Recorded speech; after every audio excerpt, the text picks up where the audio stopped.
आम्ही इथे बर्गी हिल्सवाल्या 4 तास चालून बर्गी हिल्सवाल्या आश्रमात आलेलो आहे। आम्ही इथे एक बाबाजींचा आश्रम आहे, खूपच सुंदर, अगदी रांगोळी मिंगोळी काढलेली आहे, अगदी सारवलेलं आहे, छान सुंदर स्वस्तिकं काढलेली आहे, स्वस्तिकाच्या रांगोळ्या काढलेल्या आहेत त्यांनी। आणखीन इथे पूर्ण शिवपरिवार आहे, पूर्ण माता पार्वती आहे, गणपती आहे, कार्तिकेय भगवान आहे आणि भोलेनाथ स्वतः, असं छान मस्त केलेलं आहे, छान आणि खूप सुंदर आश्रम आहे, अगदी छान। बजरंगबली पण आहे इथे, पहा बजरंगबली आहे, आणखीन अगदी नॅचरल म्हणजे झाडं लागलेली आहे, तुरीचं शेत आहे बाजूला आहे, आणखीन हे बजरंगबली आहे आणि इथे पण समोर पहा स्वस्तिक काढलेली आहे छान।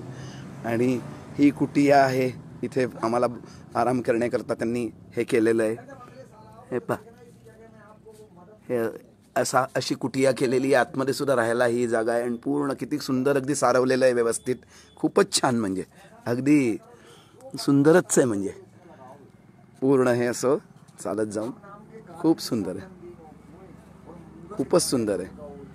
आणखीन इकडे आता दुपारच्या जेवणाचा स्वयंपाक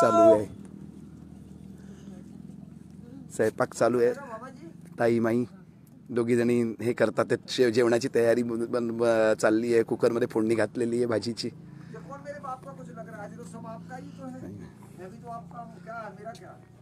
नाही नाही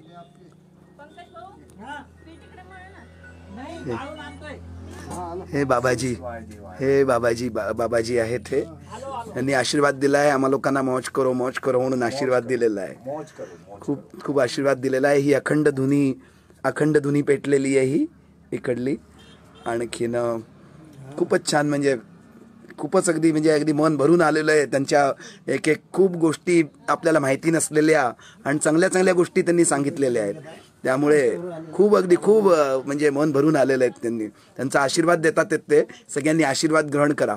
नर्मदे हर, नर्मदे हर। मौज करो।